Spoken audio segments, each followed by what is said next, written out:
دادگاه شهر خوجند روز 15 اکتبر مهلت سپردن مبلغ جریمه خیرالله میرسیدوف ژورنالیست معروف و رهبر KVN تاجیکستان را برای 2 ماه دراز کرد. من طلب کردم که موافق خونش تا 6 ماه دراز کنه. خیلی دیگه برآمده مثلا سود اجرایی و پروکوروری معاون پروکورور شهر طلب مثلا کردن که پیشنهاد کردن که 1 ماه دراز کنه شود. خیلی سود دیده برآمده تا 2 ماه یعنی که از امروز از 15 اکتبر تا 15 دکبر مثلا سپارشی جریمه دوام داد.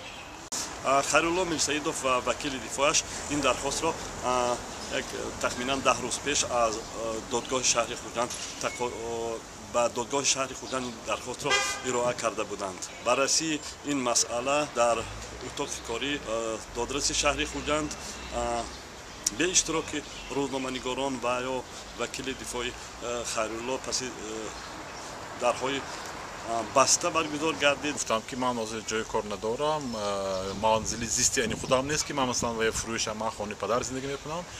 بعد عموما پولم هم نیست برای آنکه قرضایی که بود خیلی قرضای کلانم هست و من گفتم که ما مثلا همه این عموما حکمی سوده ما زینه نظارتی دادگی و امروز پگاه ممکن که وای حل شود. اگر که نشد ما سودی ریسپوبلیکوی و عموما سودای بین الخالقی رفته برای خود را سفید کنیم. برای آنکه من این سود بیان گفتم که عموما با حکم سودی شهر خوجند و ولایتی من عموما ناراضی اثر تا آخر همش غیر قانونی بود.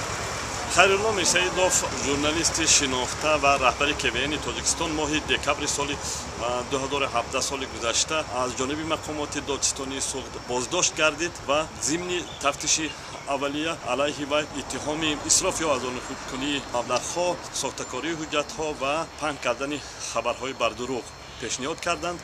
ماه اوگوست سال روان دادگاه ولایت سوخت ضمن بررسی کاساسیونی پرونده میرسیدوف جزای او را سبکتر کرد و 80,000 سومان جریمه و کارهای اصلاحی تعیین کرد.